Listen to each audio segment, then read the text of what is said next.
বিনোদনের নামে কি শেষমেশ ভারতের গৌরবময় ইতিহাস নিয়ে টানাটানি? মুঘল সম্রাট শাহজাহানের ভালোবাসা স্মৃতিকে উল্টে দিল শেখ জিয়াউর রহমান। ভারতের ইতিহাসে হয়তো প্রথম এই ঘটনা ডুয়ার্সে। এর আগে হাতিকে জাঙ্গিয়া পরিয়েছিলেন, এছাড়াও উল্টো বাড়ি দেখেছেন, কিন্তু এবার যা আপনাদের দেখতে হচ্ছে তা দেখে আপনি নিজেও চমকে যাবেন। ইতিহাসের পাতাগুলোকেও যেন আর বিশ্বাস হবে না আপনার চোখে, যেন ইতিহাসই বদলে গেছে। যে তাজমহল তৈরি করতে আঙুল কাটা পড়েছিল, সেই কারিগরের ইতিহাসের পাতা খুললেই দেখা যায় পরিষ্কার, সেখানে লেখা মুঘল সম্রাট শাহজাহান তার স্ত্রী মমতাজের স্মৃতির উদ্দেশ্যে এই অপূর্ব সৌধটি নির্মাণ করেন। তবে এবার ইতিহাসকে ঢেকে রাখুন, বাড়ি থেকে বেরিয়ে সোজা পৌঁছে যান ডুয়ার্সের নাগরাকাটা ব্লকের আপার কলাবাড়ি, আর সেখানেই একটি বেসরকারি রিসর্টে মিলবে এমন চরম ঘটনা। ছবিতে দেখতে পাচ্ছেন কি অবাস্তব এক ঘটনা। আপনি শুয়ে পড়েও কখনো কল্পনা যা করতে পারেননি, তা এবার আপনাকে দেখতে হচ্ছে। মূলত ডুয়ার্সের পাহাড়, নদী, জঙ্গল ও বন্যপ্রাণীদের দেখতে দেশের বিভিন্ন প্রান্ত থেকে পর্যটকরা ছুটে আসেন। আর সেই পর্যটকদের মনোরঞ্জনের কথা ভেবেই উল্টো বাড়ি, উল্টো গাড়ির পর এবার তাজমহল তৈরি করে ফেললেন বেসরকারি রিসর্টের কর্ণধার শেখ জিয়াউর রহমান। কিন্তু প্রশ্ন, কেন এই উল্টো তাজমহল? আর এই প্রশ্ন নিয়েই শুরু হয়েছে নানান কথাবার্তা।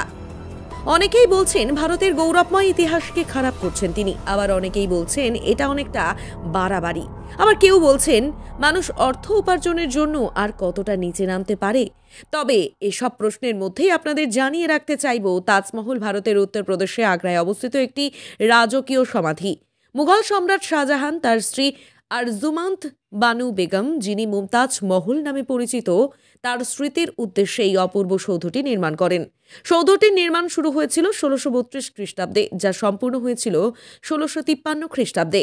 যে তাজমহল দেখার জন্য দেশ বিদেশের প্রচুর পর্যটক মানুষের ঢল নামে রোজ দিন, তবে সেই তাজমহলকে উল্টে দেওয়াটা আদৌ ঠিক কিনা তা নিয়ে জলঘোলা হচ্ছে বঙ্গজুড়ে।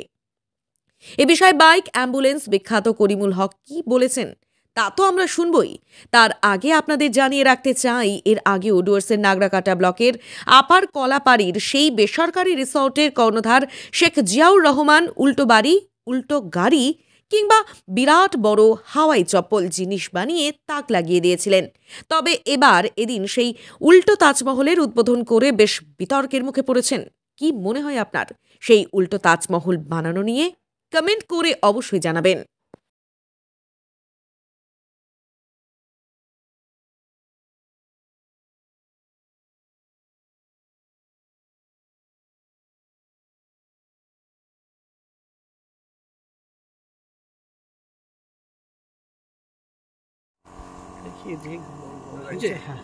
করিমুল বাবু, আজকে আপনি কোথায় এলেন, কি দেখলেন এখানে এসে?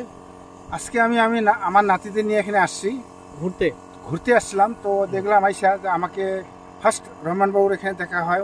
উনি বলে যে আমার নতুন একটা তাজমহল তৈরি করছি, পুরোটাই উল্টা, আপনাকে ওটা উদ্বোধন করতে হবে। আমি অবাক হয়ে গেলাম যে উল্টা তাজমহল আবার কীরকম হয়। আইসা দেখতেছি সত্যি এটা উল্টা তাজমহল, এখানে ঘরও উল্টা।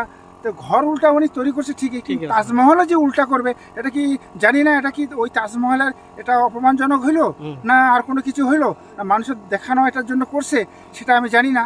কিন্তু উল্টা তাজমহল এখানে এসে দেখার পরে আমি ভাবতেছি যে আমাদের দেশে বিভিন্নভাবে সবটাই সোজা থাকে, কিন্তু উনি উল্টাটা করলেন কেন? কারণটা কি? এই কারণটা আমাকে ওনার কাছে জানতে হবে যে কারণটা কি। আপনি অপমানজনক কিছু করলেন না তো আমাদের দেশের তাজমহলকে? যে তাজমহল সারা বিশ্বের মধ্যে আজকে আমাদের ভারতের মধ্যে আছে, সেই ভারতের মধ্যে একটা ঐতিহ্যজনক জিনিস, সেটাকে আবার উনি এখানে উল্টা তৈরি করলেন। এটা ভাবনীয় ব্যাপার আছে। এটা তো জানি না যে এখানে আবার ঘর উল্টা আছে। যে কোনো জিনিস মানুষ তৈরি করে সোজা, এখানে উল্টা। তো যাক, এই কেলাবাড়ি এরিয়া আজকে আমি আসলাম, এটাই নাকি আমাকে বলতেছে যে আপনাকে একটু উদ্বোধন করতে হবে। জানি না উদ্বোধনের পর আমি আবার কোনো জায়গায় আবার ফাইসে যাই নাকি, কারণ হচ্ছে জিনিসটা উল্টা একটা অপমানজনক হচ্ছে না। তো মানুষের এটা দেখারও একটা সৌন্দর্য, যে তাজমহল তো অনেকে দেখতে পারে না, এত এরিয়ার মানুষ যাইও না কোথাও, কিন্তু উল্টা হলো স্বাভাবিক। একটা মানুষ এখানে ভিড় করবে, দেখতেছি অনেক সেলফি টেলফি তুলতেছে, অনেক মানুষ আনন্দ করতেছে, কিন্তু উল্টা ব্যাপারটা এটা আমার জানা নেই। যদি আমাকে দিয়েও উদ্বোধন করে তার দায় আমি নিব না, ওই রহমানেই নিবে, যেহেতু উনি উল্টা তৈরি করছে। আর আমি আনন্দতে কিন্তু এটা উদ্বোধনটা করবো, এটা ঠিক।